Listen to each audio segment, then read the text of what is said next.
Welcome to the Virginia is for Laughers podcast, brought to you by the funny Womax and Friends. If you're looking to get more out of your Shenandoah Valley experience, then this is the podcast for you. You'll meet interesting people, musicians, and comedians that perform here and find out more about what you can do and see. Whether you live here or plan to visit, listen to explore what makes our unique slice of heaven. Now here's your host, Don Davis Womack. Hello, laughers. Let's dive into the world of smoke, fire, and mouth-watering barbecue with a Thanksgiving twist.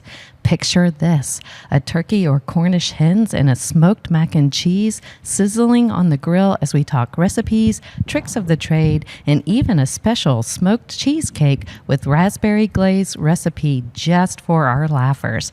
Joining us today are three amazing guests, Steve Fitzgerald, the Pitmaster for the BBQ Beast, and a recent standout graduate from our comedy classes. Alongside him is John Woodward, Jeff Mackelhany, the visionary owners of the BBQ Beast, Virginia's largest barbecue rig, and a beloved staple at Blue Toad Hard Cidery at the base of Winter Green Resort. The BBQ Beast is renowned for its rotating menu packed with crowd pleasers, and they'll be sharing their story, barbecue tips to make your Thanksgiving feast unforgettable, and what sets them apart. Let's dig in. Welcome to the show, Jeff, John, and Steve. It's great to have you on today. Great to be on. This is so cool. We had a little crackly there in our intro, but hey, we're in an amazing place. It's got a little bit of an echo, but look at this place, will you? And these fine gentlemen. I'm so excited. This is the first time we've ever had a Pitmaster on our podcast and people that have barbecue experience, and we have never done a podcast episode giving people tips on how they can actually do barbecue for their feast. So I'm excited to hear about that. But before we get into all that, laughers, what I would really like to start with, just so we can get acquainted with you, I'm meeting you today for the first time. The laughers, I'm sure, are too. So what is your story? What inspired this, getting this huge rig for the BBQ Beast and doing all this barbecue? Talk to me. Well, Johnny and I have known each other for over 15 years. And back in the fall of 2022, he came up with the crazy idea of buying this gigantic rig with the small catch that we had to drive to Texas to look at it. So we did that, and then we started assembling a menu of really great recipes, and we ended up here in the mountains, and our first day of business was April Fool's of 2023, and that is for real. Did you use that in the marketing when you were like, really, we are Good, opening? Should. Yeah, really, we did open that day. What year again was that? 2023, so just last year, April of last year. Okay. Where did you find the big rig? So Oklahoma Smokers, or Horizon Smokers out of Oklahoma, was the one that designed and built the rig, and the rig was driven down to Texas. And I was looking for rigs at the time, nothing that big, but the opportunity just came up to be able to purchase that rig for a good price, and it happened to be in Texas. And me and Jeff decided to make a trip down there, and as soon as we got down there and saw it, we couldn't believe. I mean, the picture didn't do it justice. I mean, you have to come and see it for yourself. Yeah, it was a no-brainer. We bought it and just hoped everything would work out after that. At that point, we had a plan, but not really. But it all worked out in the long run. It's been great being out here at Blue Toad, and that's basically the story on that. Oh my gosh. Did you have it delivered here or? So we went down there. Okay. We went down there, basically just made a nice trip of it. We did not bring it back. I did have a friend of mine go down and pick it up, and he brought it back for us. And we basically worked on it, did a little bit of tweaking to it back in Virginia Beach. And then about 2 or 3 months later, we brought it up here to the Blue Toad and set up shop here. That's amazing. Yeah. This is incredible, you guys. It is really huge. We are inside because it is a rainy, rainy day. So you've seen, if you're on the YouTube version, you've seen some pictures of it in the intro. So you'll definitely have to come back so you can see it live. Wouldn't you agree? Oh, absolutely. You got to see it in person. What is the size? It is huge. So from tip to tip, it's 42 foot. So not a small one, we're saying. No. I started off at about 15 to 16 foot and ended up at 42. So, You added to it? No. That's what I was looking for in the beginning, was something that size. I and then see. We just ended up going that size. So I was like, go big or go home, I guess. I like that a lot. And then, Steve, you're a pitmaster. How does one become a pitmaster? Through a lot of trial and error. I've been dabbling for probably about 15 years. Yeah.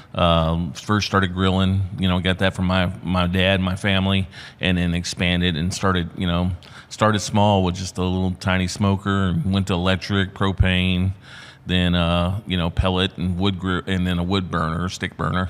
Mm-hmm. Just fell in love with it. I mean, it's something I really enjoy doing. That's amazing. Yeah, you really are. We're going to get into what you've cooked for us today. We're recording this at about 11:30 in the morning or late morning. And when did you get here to cook today? I was here at 5 o'clock. So it takes a minute. Yeah, it takes a little bit. Yeah, definitely. You know the saying, smoking is low and slow. So I mean, it takes a while, but you know what? You appreciate it when it's done right. Yeah. Now, how did Jeff and John find you? So me and my wife actually just came to Blue Toad one weekday. Mm-hmm. When we were just enjoying a cider and started talking barbecue with one of the girls in there, and they were like, this barbecue truck's taking off. They could use some help. So I reached out to John. John said, "Hey, I'm cooking tomorrow if you want to stop by." Mm-hmm. So I walked up to him and I could smell it, and I was like, "What are you cooking?" He said, "Pork butts," and I said, "225." He said, "Yeah." I said, "You gonna wrap them at 165?" He said, "Yeah." And he said, "I don't need to hear anymore." So we hit it off right off the bat, and I started the next day. Yeah. He said he's a really big guy. Don't trust a skinny cook. That's so good. Yeah. What makes this location, you think, a really great match for your business? I'll give you Jeff. So we were looking for a place that could, one, accommodate the size of the rig, and two, that would appreciate the food that we make. And it just became a really great match. We had become familiar with the owner, Todd Rath, at some point. We've been vacationing up here in the summertime for the last 5 or 6 years. And we have quite a wide circle of friends and acquaintances now. And we met Todd, and Johnny had the idea of sending him a picture of the rig and said, "Hey, Todd, what do you think if we bring this up? Do you think we might have a match where we can do food for you?" And he said, "You bring that up here and we'll talk." So we spent last year basically proving ourselves. Yeah. It was extraordinarily difficult, and it was a lot of work, but we figured it out. And so this year he invited us to basically be here every weekend, which was kind of when we knew we were successful in figuring it out. Oh, I love that. And Sean, how did you meet Jeff? So I met Jeff about 15 years ago. Okay. He was working at Dome's Audio Video in Virginia Beach, and I was doing electrical work at the time, and they were looking for an electrician to help them do some of their installs. So we met. He was a sales guy there. I was a technician, and we just hit it off. Don't hold this against me, but we're both Cowboys fans. So, well, I like how you preface that. Don't hold that against me. Yeah, don't judge the food on that. But anyway, no, we hit it off on a lot of different things. We had a lot of things in common. Mm-hmm. And that's really the story. We just became really good friends after that, and it carried on even after we both left Domes. We stayed in touch and still stayed good friends. And when I decided to start this thing, he was the first person I called. He was I figured I could trust him. He's great at sales. He's just great person altogether, and I trust him full-heartedly. So you guys both lived in Virginia Beach? Yeah, he lives in Chesapeake. I was in Virginia Beach. Yes. Oh, you live there now? Yes, I have a house there, and I have a house up here in Winter Green. Okay, so you guys are doing some dual living. Yes, a lot of work. A lot of work. You said it was a labor of love before we recorded a little bit.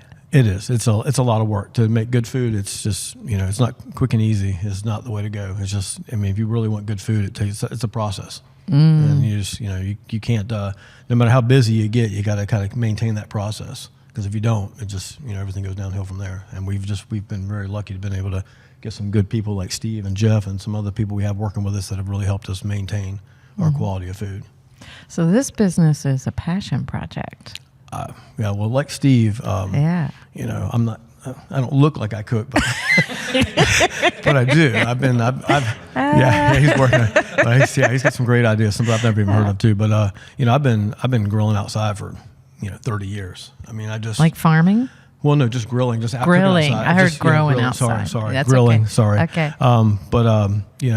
I've been just like him. I've been smoking for a long time. Just going through the process. Like I said, it's trial and error. You kind of learn things the hard way sometimes, but that's how you perfect what you're doing. And so it's a love. I just love cooking. I love cooking outdoors. I love making great food, and I love watching people's expressions when they come here and eat our food. It's rewarding. It's worth all the hard work for sure. Oh, now I have this question. I wonder if laughers have this question too. You have to put this in the comments, but if it's a trial and error process, do you have a disaster story? Oh, I've got lots of disaster stories. None I've served to people. That's why we do it ourselves. But So I would say probably my first brisket would be the worst. Well, I thought I could get things done a little quicker. So, anyway, to make a long story short, it didn't. It turned out really bad.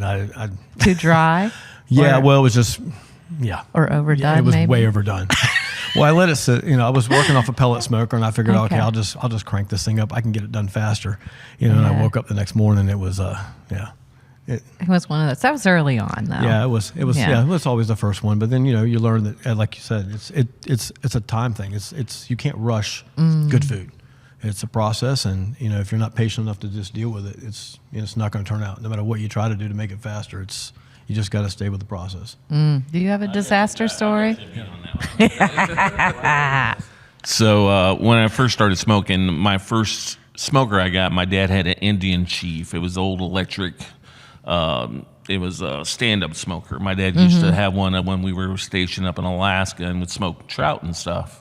So he got me one, and I decided I had the bright idea of smoking some cheese. And it didn't keep the temperature low enough, and I had like 12 blocks of cheese on there, and they all melted down onto the element and caught the whole thing on fire. So I had needless to say, I had that smoker for about 2 months, and it was gone. I had to buy another one and not tell my dad I had to buy another one. So You keep that mic, because I have a question. Okay. You guys were, I think I figured it out. But when you had that exchange about you asking John if you were going to wrap it at 165, I'm assuming that's the temperature. yeah. Okay. Correct? Yeah. Okay, so you don't want to wrap it at a higher temperature? Well, you can, and I mean, 165 is kind of typical. There's a thing with when you're doing large pieces of meat, a thing called the stall. And what it happens is it's cooking, and it gets so hot it starts to sweat, so the sweat starts pulling out of the meat. But then it cools it down, so it will stay at a temperature, it won't move. So you wrap it 165, usually with either butcher's paper or aluminum foil, and it helps that stall process speed up, so you're not sitting there for a long period of time waiting it to get to 205 or whatever your final temp is that you're trying to get at. I followed some of that. Just need to practice. You'll learn. I'm going to be doing trial and error too. Yeah. And I'm hoping that with the tips that you guys share, that they'll be easy enough that they can do some trial and error this Thanksgiving. But first, before we do that you all are operating year round, and you have some crowd pleasers that people enjoy now that you've been cooking. Can you share what those are so that when they have the opportunity to visit you in person, they know what to look forward to? So everything that we have is very good, and we really stress consistency on it. But I would say that the favorites from the reactions that we get, I'm the guy that goes around and checks with everybody and see how their food is. And the ribs probably are the most popular thing. They've got really a reputation of their own now around here.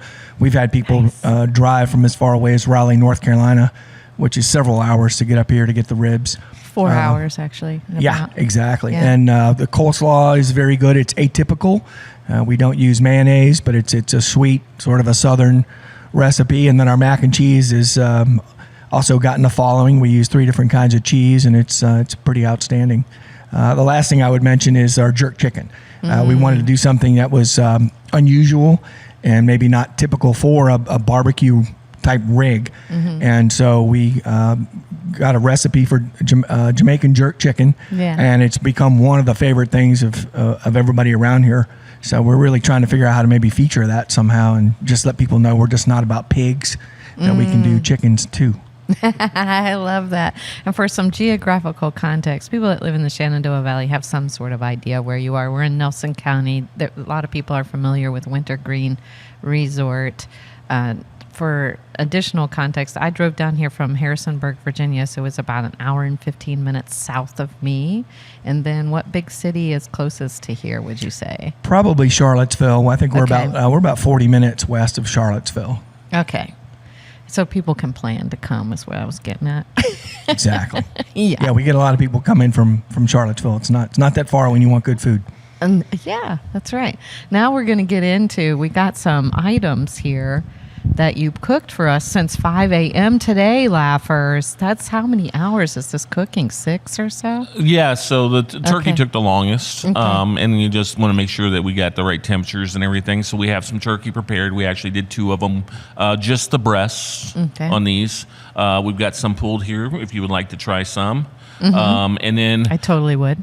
we were going to do some Cornish hens, but they were out in the area. Cornish hens would have only taken a couple hours, so just smaller, which is a nice little, when me and my wife were in Missouri and it was just us and their kids were out here, instead of doing a big turkey, we'd do Cornish hens. And then it makes it easy for single people or just a couple. That way you don't have to do a whole turkey. And then also there I have for you a smoked cream cheese. With a lemon blueberry barbecue sauce with some pretzels that we warmed up on the smoker.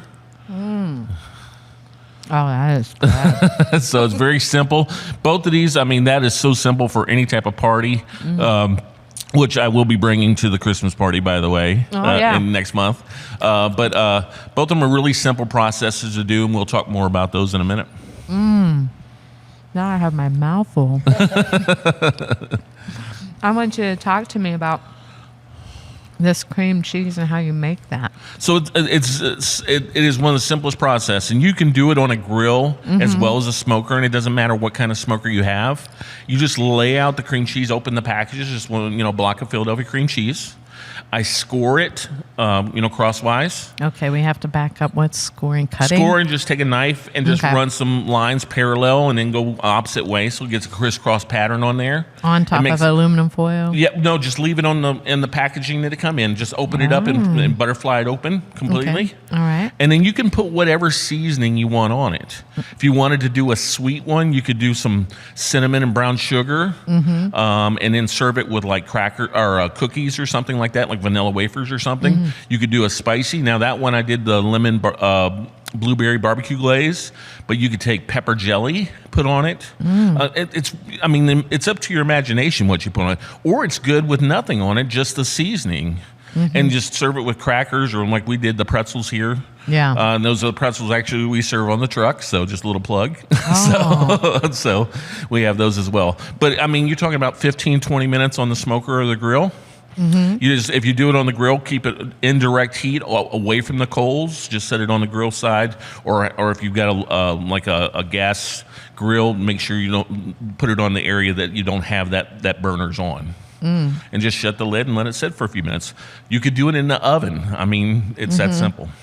And so it's not going to take long. So you're there doing it as an appetizer. Yeah, very simple party recipe. We do it all the time for all our parties.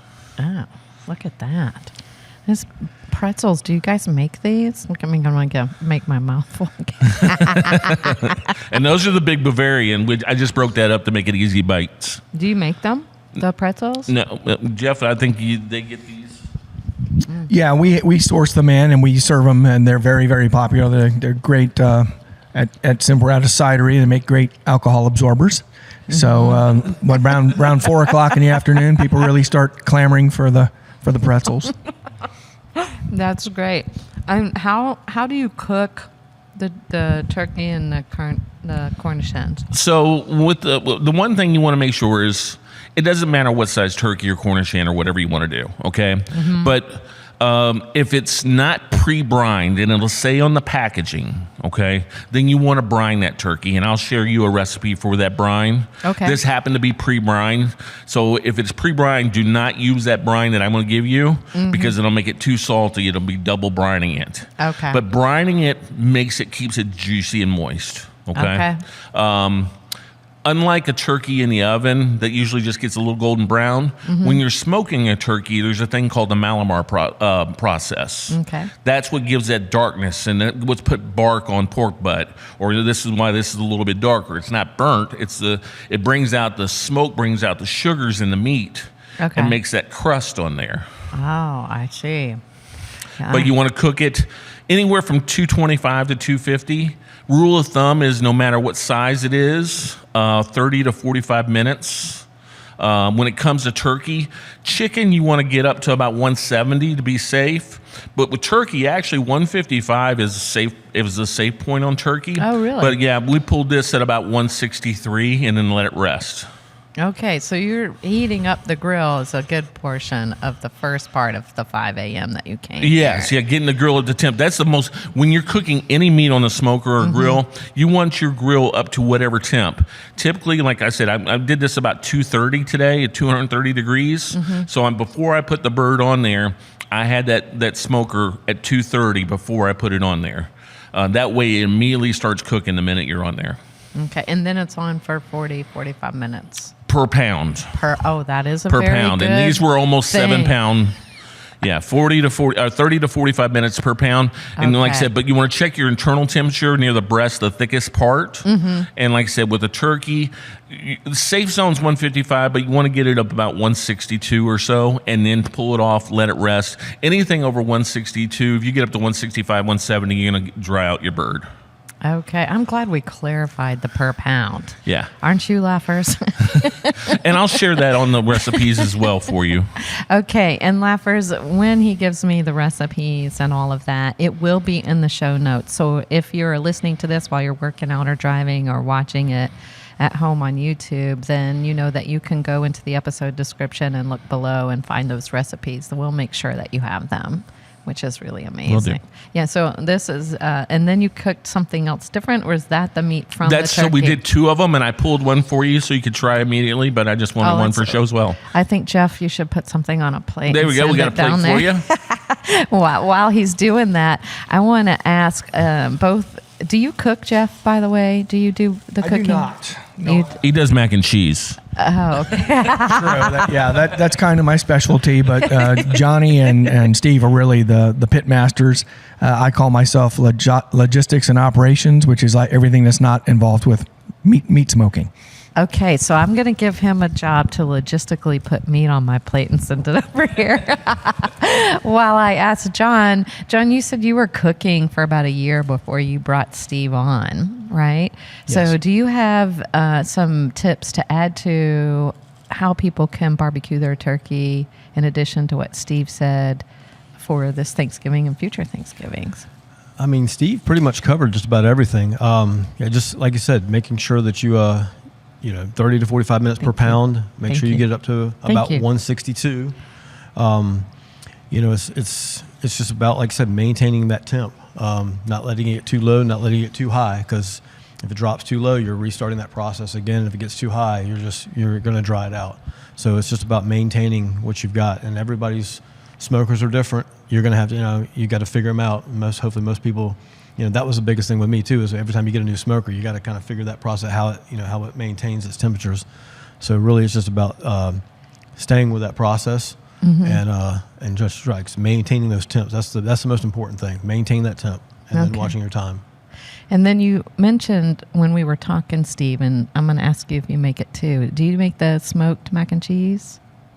I have, not here. I have made. I've pretty much smoked. How do you do that? How do you make smoked mac and cheese? Still the same process. Okay. You just throw it on the smoker and let it do its thing on there. There's really no difference in how you make it and how you prep it. Okay. It's just throwing it on there and then getting a nice smoky flavor on there. And then once you get the smoke flavor on there, I'll cover it with foil and just leave it on there just to keep it nice and warm. But other than that, that's really all it is. Okay. You see, Go ahead. Did you want anything to add? No. Okay. I see how I gave them a job so I could eat their meat. I saw that. How long do you cook smoked mac and cheese? I guess you cook, you boil the noodles, you put the cheese you want in it, and to do it and cook it like you described. How long does it stay on the smoker? Smoked mac and cheese. I'll let you. Okay. So, I mean, it's really, most of the people are going to make their cheese sauce and then, cook their noodles and their cheese sauce separately. And then usually, a lot of times, you can just put it in an aluminum pan, a greased aluminum pan. Put it on there. It depends on how you like your cheese. Do you like your cheese real, like Kraft style, real cheesy? Or do you want like, grandma's mac and cheese where you got the crunchies on the sides and stuff like that and you like to thicken it up? It just depends on how you like your mac and cheese. The main thing is, just like when you're baking, a lot of times what you'll do is you can do a toothpick test and see the middle and see how, if it's starting to dry up a little bit. And it just comes down to your particular style, how you like it. So you could make the mac and cheese recipe as if you were going to put it in a conventional oven. Exactly. But instead you're going to put it in an aluminum pan. Do you cover it? Yeah. So, I mean, at the beginning, usually you're not because you want to get that smoke flavoring. Okay. Or if you could cover it and poke some holes where it penetrates through, but it's not going to be too intense. And then once again, that's how much smoke flavoring you want. And when we're talking about smoke flavoring, there's 20 different kinds of woods you can use to add different flavors, whether it's a hickory or mesquite or apple or peach, So, I mean, it just depends on what you want. No. That's so And apple good. and cheese goes good together. So if you use applewood, it's really good. Yeah. Oh, is that your favorite? Yeah, I love applewood anytime I do any type of cheeses. Yeah. That's good. Then we're going to move into Christmas season too. That's upon us. And I know, John, you were talking about before we recorded that there's some things upcoming about that. So if you could talk about that, that'd be great. Yeah. So we're looking at possibly doing some smoked hams and stuff like that.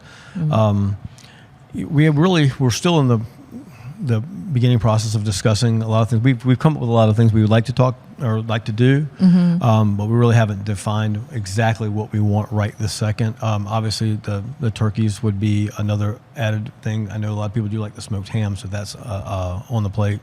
And just like I said, just coming down to just trying to figure out a lot of the sides, if we want to do any extra sides just for Christmas, just for the season. But we're still fine tuning that right now. I don't know if did you want to add anything to that, Jeff, or? Okay. Okay. Yeah. Just stay tuned. Yeah. Just Stay tuned. We'll have some decisions made here in the next week or so. Yeah, and Laughers this year, they were able to give Thanksgiving tips, and this will drop the week before Thanksgiving, so we won't be able to order their turkeys this year. But depending on when you see this, for sure next year you'll be able to do that, and you follow them and stay in touch with them. You can plan for that. But we wanted to give you some at-home recipes and cooking tips today for Thanksgiving. Are there any for Christmas barbecuing tips that they can, and things they can make? Well, definitely. I mean, first thing comes to mind is smoked hams. So, I mean, and while you can go out and buy them, once again, you can add so much different flavors to your ham versus what you'll buy nowadays. With hams, it's going to be a longer process than a turkey. Oh yeah, because the ham is real dense. It's not much different than doing a pork butt, which pork butts can take us 8 to 12 hours to do. Wow. So. It's something that I could definitely share some recipes on that for you as well for different hams. And how do you want it? Do you want a smoked country ham, a smoked ham with a glaze, things of different nature? But there's such a dense part of that, the pork body, that they take a while to cook. Now, you could do a pre-cooked ham and add some smoke flavoring to it. That is an option. Just like you could do a small breast like this, and that'll speed up the process. You probably want a spiral slice so it'll penetrate. I've done that. That way you just get, a regular ham that's spiral sliced and then throw it in the smoker. Separate the where it's already pre-cut a little bit. Do you some glazes in there, and then you can do, a pecan wood or once again, ham works with all kinds of pork. So, I mean, it really sky's the limit. And, when I first started doing this, we didn't have the internet like we do now. I mean, I watched 20, 30 barbecue videos a day. I learned something new every day. I was telling John and Jeff, I watched one where they did a whole turkey yesterday with a seafood boil and stuffed into the turkey. It was amazing. That sounds great. So sky's the limit. They can Google. Oh yeah. Other YouTube videos. Oh I yeah, imagine. they're out there. Yeah. Okay. I mean, it's crazy. Bacon wrapped cinnamon buns. I mean, people do all kinds of stuff nowadays. You said something there that, I mean, obviously I don't yet cook a lot of my own barbecue hams and that kind of thing. You said spiral cut? Is spiral cut? What is that? So that's the way already it the looks? pre-cut. That's already the pre-cut hams that you get. They're called spiral cut. Yeah. When you go into the market, Yeah. that's what you mean. Yep. Terminology I was Yeah, not that sure means about. they're already pre-cut for you. Okay. And a lot of those come with a glaze already. But you can throw that glaze away and do whatever you want. Are you going to put the glaze on the whole time you're cooking it? Or No, glaze has so much sugar in it that it will burn. Okay. So usually the glaze is done down the end, just like we don't put barbecue sauce on most of. Well, here we leave it up to the customer to. But a lot of people, if you don't put ribs on and put barbecue sauce immediately, because it will burn, or barbecue chicken, it'll burn immediately. You want to cook it and then put it on at the end. Okay, that is good to clarify also. So the priority is to cook the meat to the temperature that meat needs to Either be. at that temperature or very close to that temperature, and then add your barbecue sauce. And then how long does this glaze? Usually you can put your barbecue sauce on and you can set it back in there for 10, 15 minutes. Just let that barbecue sauce not get, instead of being runny, it gets real tacky. And that's how most people enjoy it. And that's the same for the glazes as well? Yeah. Glazes as well. That's the finishing touch is the last 15 minutes. It is. Okay. And I mean, it's the tiny learned things that make a something. huge difference. Yeah, I had no idea. Yeah. That I learned something today. I didn't know. The brine, though, you want to have it brined how far in advance? So when you do brine, when you're doing poultry, no more than 12 to 24 hours. That's it. Because Really? poultry, it will break down the tissues and stuff, and it'll fall apart on you any more than that. Oh. You're doing big meats, like if you're doing a brisket for pastrami or something, you may brine it for 2-3 days. But when it comes to poultry, no more than 12, 24 hours.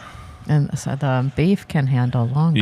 Okay. Bigger cuts of meat that have, once again, they're more dense, you can do that with. Wow. That's why you'll have that wet aged steaks that are aged for 30 days, Yeah. Yeah. What else can we cook on this smoker? I don't know, but I'm starting to feel like Martha Stewart and Snoop Dogg, except it's reversed now. So I'm teaching you instead of you teaching me. I know, right? Well, it's about time. That's really great. Yeah. What other desserts can we hand this over you and then John? Yeah. So Yeah, some desserts.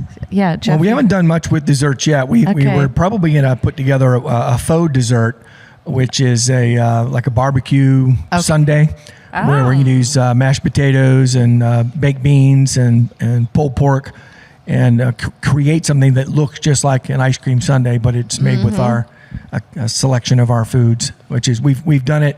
We've done mock-ups and it's fantastic. So we're just trying to figure out the timing at this point. I saw one of the mock-ups on Steve's Facebook. It tastes that good too. Yeah. I had to actually let them try it before they believed it. You made it up, and then give him the mic. Give him the mic. I'd seen it years and years ago, and I had made it over time with friends and family and stuff like that. And I kept telling them about it. And I've been telling you guys for a couple months now. And they were just like, I don't know. So one day I was like, you know what? I'm bringing in all the stuff. I'm just going to make it for them. So I made 3 of them, one for each of us.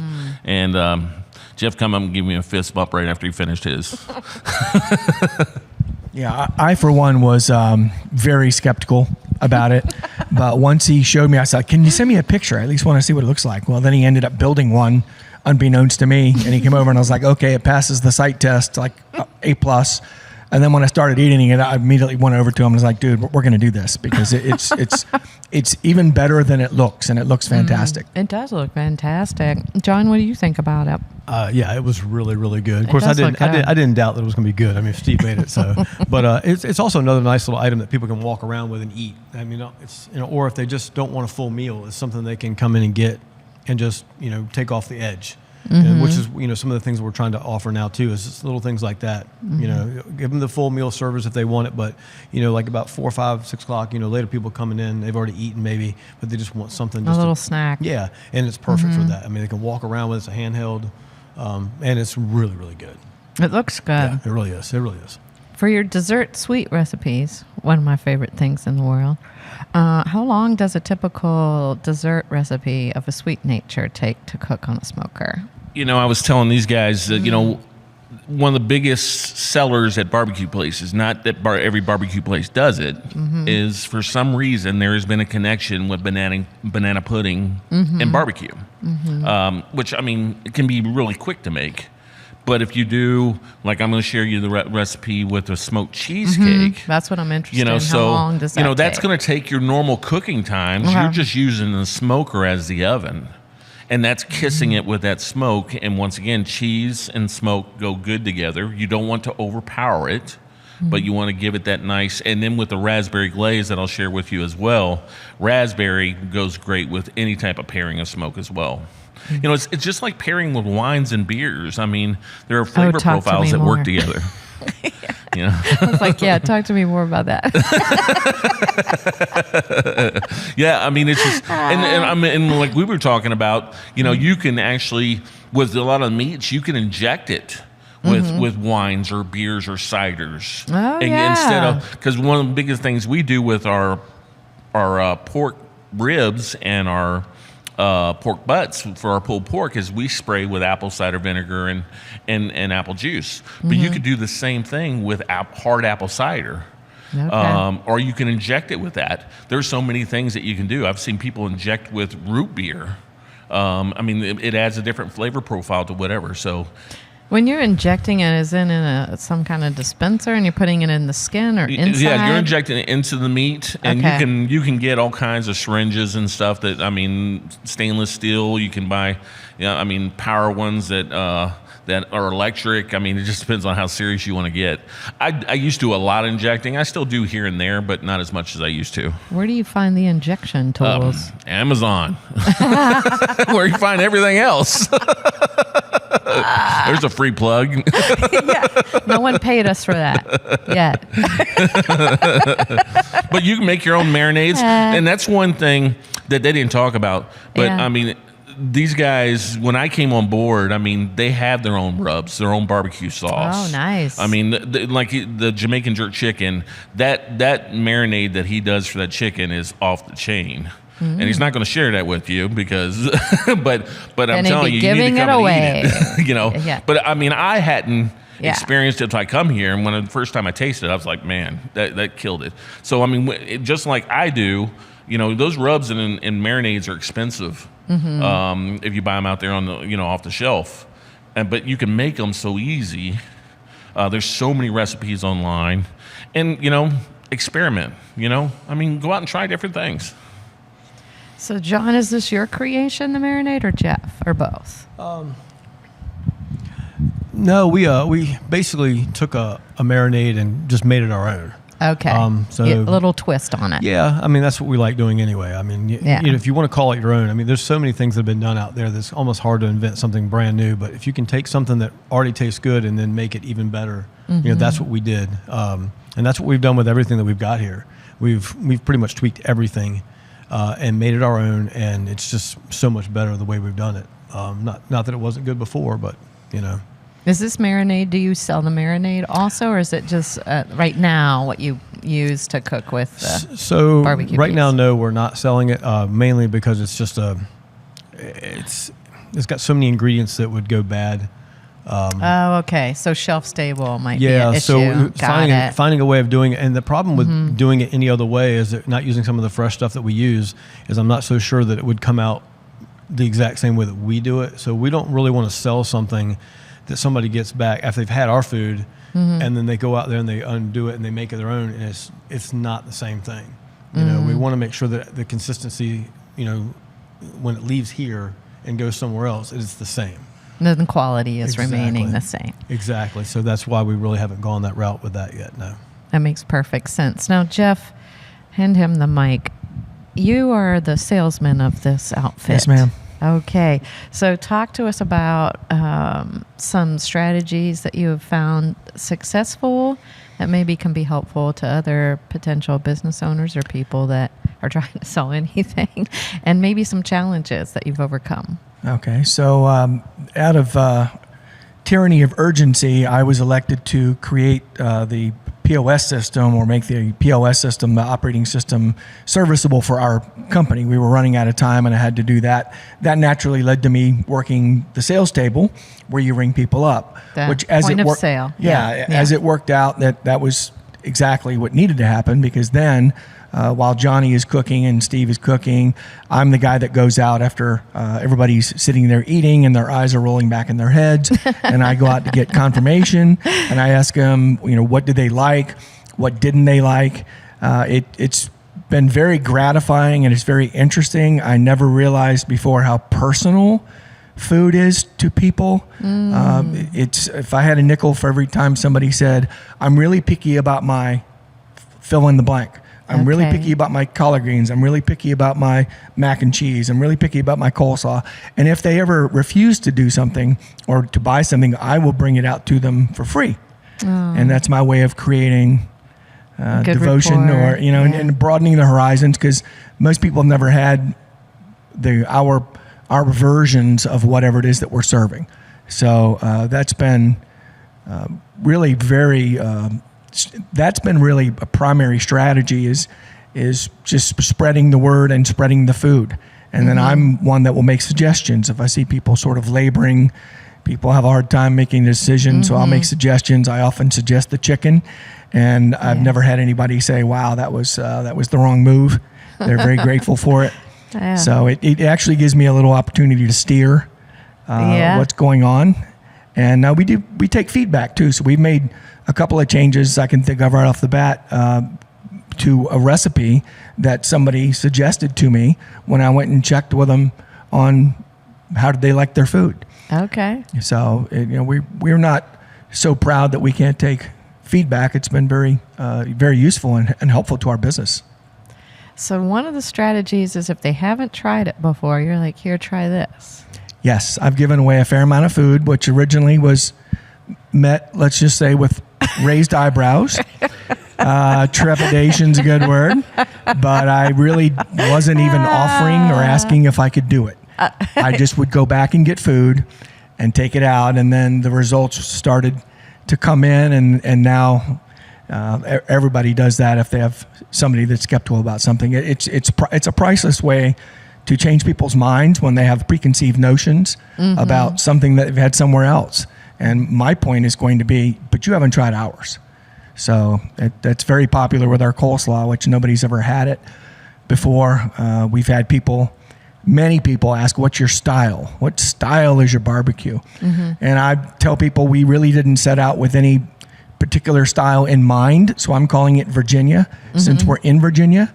But we weren't trying to emulate North Carolina or Kansas City or Texas. I've had people from all of those places tell us that ours is great, but I don't want to be pigeonholed like that. Ours is our own, which we did with intent and purpose. Then the coleslaw is not smoked, or is it smoked? It is not. So we made the conscious decision not to smoke everything. Like, that's why we don't smoke our mac and cheese. We don't smoke our collard greens or our coleslaw, because we don't want everything to taste like smoke. We smoke all the meats. Sometimes we have kielbasa. We've been doing turkey legs. I love kielbasa. And all of those things are fantastic smoked. But how much smoke is enough? Yeah, how much smoke is enough? Is there an answer to that question? I have to ask. I'm eating this lovely and delicious meat. Which one is this one then? This is the turkey. The turkey. It is very moist. How are you able to accomplish this? It's the brine. And so, like I said, these ones were pre-brine. I was going to make our brine, and I think our brine has a lot more flavor than this. So if you like this, you need to come back and try our turkey legs. Okay, because it adds a ton of more flavor than this pre-brine factory one. Okay. But once again, I couldn't double brine it; it would make it too salty. But that's the key with poultry is having the brine. Even his Jamaican jerk chicken, it's brined overnight. And that's why it's so juicy. I mean, chicken is, any poultry, when you're looking at a smoker and you're looking at a drawn-out process where it's low and slow, the longer it cooks, the better the chance of drying it out if you're not prepared. I see. And can you dry out the beef too? You can. I mean, beef and pork and everything can be too dry as well when there's processes in that, and that's why we'll wrap or spritz it with apple cider and things of that nature, to keep it moist and tender on the inside. What are you wrapping it with? Aluminum foil? Yeah, typically we do aluminum foil, but some people use butcher's paper, but those are used. It's a thing called the Texas crutch, and because it was invented to help with that stall, to get it past that stall process, but also they found out it also kept it nice and juicy on the inside. So yeah, Laughers is I don't think I've had this moist of a turkey before, and it's truly delightful. I really like that. Now your customers' feedback, you said, plays a big role in the direction you're taking your business to help it grow. What would you say is the most significant feedback that you've gotten that kind of surprised you? Let's see. Well, we had a lady who suggested that we add a whipped egg to our mac and cheese to keep it from clumping. And so we tried it, and that was pretty early on in the process. We'd been open maybe a month. Okay. And she said that she makes her own, and she said everyone calls my mac and cheese a hug in a crock pot because she does it in a crock pot. And I was like, well, I think I need to listen to what she said. So we did it, and she was correct. It actually, it doesn't alter the taste, but it does add some creaminess, and it keeps it from clumping up. One egg in your mac and cheese? Well, per batch. Per batch. Yep. Okay. And we have to make so much of it that we do, and you whip it. Okay. Good to know that, too. Yeah. You don't just dump it, crack it. No. You got to whip it up so it goes in nice and creamy. So it goes in with as part of the roux. Look at this customer paying it forward, because now we're sharing that story on the Virginia's for Laughers podcast, and now more people can take advantage of that little tip. That's right. I like that. That's great. Steve, fun fact, you took the comedy class. Yes, I did. It was so fun to work with you. It was such a delight. And you have, I got to see be in a front row seat to see how you incorporate food and barbecue themed humor. Hilarious, Laughers. I thought it was pretty good. It's a good start, let me tell you that. I wanted to ask, do you find similarities between barbecuing and performing? Well, at the beginning, I think I sweat a lot during both of them. So, one thing, it's a process. Everything, what you taught us, it's not, you can't just sit down and barbecue if you've never done it before. And you can't just sit down and do comedy if you've never done it before. Mm-hmm. The things, I could have gone to an open mic night and just, just try to do it. Some people do. And some people do. And they get there, yeah. But, but someone's never cooked a brisket is probably not going to do a very good job the first time they go out and cook a brisket unless they try to learn something first. Mm-hmm. So it definitely, it's no different than anything that if you want a good product at the end, it takes work, mm-hmm. it takes time, and it takes confidence. Mm-hmm. And so I would think all those relate. And if you do it right, at the end of the day, people are happy no matter what, whether eating the food or listening to the jokes. That's right. You make them laugh. Yeah. Yeah. So at the end of our classes, we do a graduation showcase, and his class was super special. They did a really great job. A lot of standing O's. It was their first time ever performing in public. And I'm performing with Kyle this Tuesday. That's right. Yep. And then I'm with you next month in Luray. So that's right. Because that's the best way to get better at anything, the trial and error, and right? And that's it. Yeah, keep trying, keep doing it, keep getting your feet wet, and if something don't work, then change it and do something else. That's right. And I think mentorship is really important. I imagine some mentorship in each one of your cooking lives, or no? Or was it all trial and error? Yeah. Well, we do have some people that have been very critical to our success, not the least of which is the owner of this establishment, Todd Rath. Thank you, Todd. Thank you, Todd, for giving us a chance. And it was a little bumpy for the first 6 months, but as John likes to say, we're not dumb. And so we figured it out. Yeah. And then there's a local lady who's been a very critical mentor for us, who owns a brewery locally called Wild Man Dan's, Terry Tarka and her husband Dan. And she has been invaluable guiding us through this process, because we didn't know anything. What we knew when we started was Johnny could smoke meat. That was literally it. So it was limited knowledge at the It was moment. very limited. She's been just nursing us along very slowly. And I told her, if I knew how much I didn't know when we started, I probably wouldn't have started. Oh, yeah. But it's good. We've sort of settled in to the routine and the processes. And now our problem is we're bumping up against how to serve our food to more people, because there's a lot of people that really, really like and want our food, and they want us to come to their establishment. Of course, our first allegiance is always to Blue Toad, and then we have to work in addition to that if we want to go somewhere else. Wow. Well, that is a really big compliment to Terry and Dan. It kind of checks me up. So thank you very much for your contribution to the community, because now it's paying it forward so that more people can enjoy this wonderful food. And I think any adventure that you go down or road you take to provide services or products to people is going to come with challenges. And I have no doubt you guys are going to meet them. It's a growing pain to figure out, the next steps to expand it. So I'm excited to see what's next about that. Before we wrap up, I have a key question before we ask how can Laffers stay in touch with you, and that is, overall, what would each of you say guests can expect when they visit the BBQ Beast at Blue Toad? I would say great food and consistency.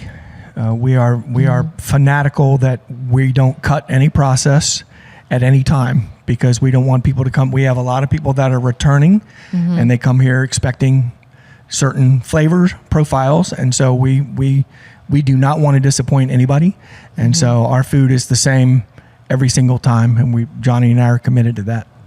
I love that. What would you say? I know you should call him Johnny. I've been calling him John. So what do you say, Johnny? Well, Johnny is actually my legal name, but so it's okay. So He'll respond to either one. Yeah, well, ditto to what he said. I mean, obviously, they're going to get great food, good service. This is obviously a great piece of property. I mean, it's not, just us. I mean, you've got the cidery here. Beautiful views. He's set this thing up as a family place where you can just come out and just hang out for the day. You get to come and see, Virginia's largest barbecue rig here. It's funny to watch people come in here. I always watch the ladies go inside for cider, and the guys come over to the barbecue. That's where my husband would be. They come over and they get grill envy, because they're Traeger at home or whatever. But it's fun talking to them. They just, I love talking to the people that come over. And a lot of times we're busy over there, but we always make time to engage with the people that come over, because they were nice enough to come out here and try our food, and they're interested. And we want to make sure that we reach out to each of those. That's why it's nice when Jeff gets to go out and talk to all the customers when they come in here and get the feedback from them. I think that's just a really added touch. I know when I go to places and the restaurant owner, somebody comes up and personally comes to my table and talks to me, it feels personal. And we care. We really care about how people feel about our food, and we want the feedback from them. So anyway. Yeah, Steve, what do you have to say? You don't get the whole perspective when he just tells you, the biggest rig, 42 foot. This thing has surround sound, lights, 2 big screen TVs, a grill, a flat top, a sink. 4 burners for fryers. It's 6 pits on this thing. So, that's been the most fun that I've had. Is I've never worked something this big, and once I learned it, it's such an easy system to use. It was really well made. It's probably one of the best, smokers I've ever worked on. So that's been fun. Like they said, the consistency is one thing. The one thing I'm going to do as long as I'm here is I'm going to try to keep getting them to add more items. I'm the tester. I just keep wanting to add. I've got them to do a few, and I'm going to keep getting them trying. Steve is our mad scientist, but we've learned to listen. I see that. Now, this thing is really tricked out. Okay, so the TVs, is that for people, the customers? Is it faced out? Is it? You can face it in or out. So for football Saturdays, do you all show football games? We can put on there whatever we want when we have special events. Sometimes people give us content that they want shown while we're at the event. And so we can put on the TVs, whatever we like, and tie it into the audio system. It's pretty cool. And then you can also watch games and things like that? Yeah, the Cowboys might have been on there once or twice. That was a great callback. How's that going this season for you? I've had worse. That's awesome. Well, as we wrap up here, how best can the Laughers follow you all on social media or otherwise to get more information?